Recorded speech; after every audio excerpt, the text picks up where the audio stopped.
Sejarah penyebaran agama Islam di Aceh Tamiang sejauh ini masih menjadi pembahasan yang perlu dikaji mendalam. Namun keberadaan makam sepanjang 7 meter di Kampung Tengku Tinggi, Kecamatan Bendahara, Aceh Tamiang mengindikasikan Islam sudah masuk jauh sebelum pendudukan Belanda.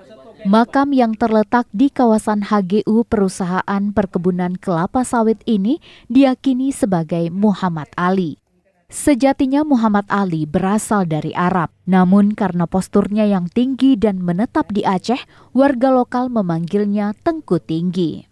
Belakangan, nama Tengku Tinggi ini dijadikan sebagai nama desa atau tepatnya Kampung Tengku Tinggi. Keberadaan makam ini sangat mencolok karena ukurannya yang mencapai 7 meter lebih. Dibutuhkan waktu perjalanan 30 menit untuk mencapai makam ini dari pusat pemerintahan di Karangbaru. Masyarakat sangat meyakini kalau Tengku Tinggi merupakan ulama yang membawa ajaran Islam di Aceh Tamiang.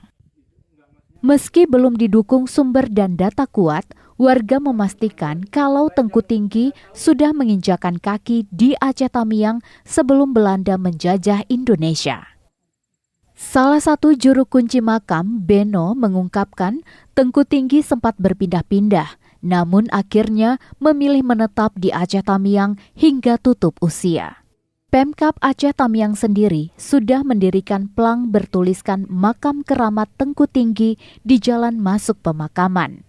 Pusara ini berdiri dengan 6 tiang beton sebagai penyangga atap.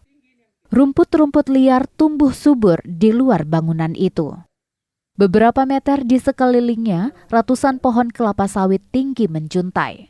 Sebagian kayu ring atap mulai terlihat lapuk akibat dimakan usia.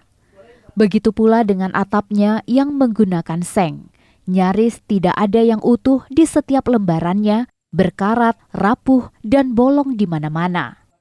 Datuk Penghulu Kampung Tengku Tinggi Arianto mengatakan, selama ini perbaikan ataupun perawatan makam dilakukan masyarakat secara swadaya. Anggaran yang digunakan merupakan hasil patungan antara warga yang masih peduli dengan situs sejarah ini. Perawatan ini diakuinya sangat perlu mengingat di bulan-bulan tertentu makam ini dipenuhi peziarah dari berbagai daerah termasuk dari Sumatera Utara.